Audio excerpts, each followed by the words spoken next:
Comme Jésus parlait, un pharisien l'invita pour le repas de midi. Jésus entra chez lui et se mit à table. Le pharisien fut étonné en voyant qu'il n'avait pas d'abord fait son ablution avant le repas.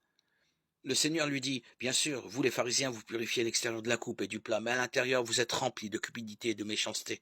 Insensé. Celui qui a fait l'extérieur n'a-t-il pas fait aussi l'intérieur? Donnez plutôt en aumône ce que vous avez, et alors tout sera pur pour vous. Malheureux êtes-vous, pharisiens, parce que vous payez la dîme sur toutes les plantes du jardin, comme la menthe et la rue, et vous laissez de côté la justice et l'amour de Dieu. Voilà ce qu'il fallait pratiquer sans abandonner le reste. Malheureux êtes-vous, pharisiens, parce que vous aimez les premiers rangs dans les synagogues et les salutations sur les places publiques. Malheureux êtes-vous, parce que vous êtes comme ces tombeaux qu'on ne voit pas et sur lesquels on marche sans le savoir. Alors un docteur de la loi prit la parole. Maître, en parlant ainsi, c'est nous aussi que tu insultes.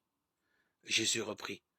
Vous aussi, les docteurs de la loi, malheureux êtes-vous, parce que vous chargez les gens de fardeaux impossibles à porter, et vous-même, vous ne touchez même pas ces fardeaux d'un seul doigt. Malheureux êtes-vous, parce que vous bâtissez les tombeaux des prophètes, alors que vos pères les ont tués. Ainsi, vous témoignez que vous approuvez les actes de vos pères, puisque eux, ils ont tué les prophètes. Et vous, vous bâtissez leurs tombeaux. C'est pourquoi la sagesse de Dieu elle-même a dit, je leur enverrai des prophètes et des apôtres, ils tueront les uns et en persécuteront d'autres. Ainsi, cette génération devra rendre compte du sang de tous les prophètes, qui a été versé depuis la création du monde, depuis le sang d'Abel jusqu'au sang de Zacharie, qui a péri entre l'autel et le sanctuaire. Oui, je vous le déclare, cette génération devra en rendre compte. Malheureux êtes-vous, docteurs de la loi, parce que vous avez enlevé la clé de la connaissance.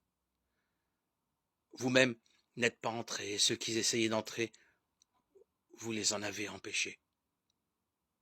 Après que Jésus fut parti de là, les scribes et les pharisiens se mirent à lui en vouloir terriblement, et ils le harcelaient de questions.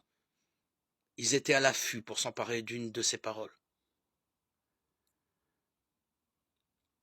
Luc 11, 37, 54.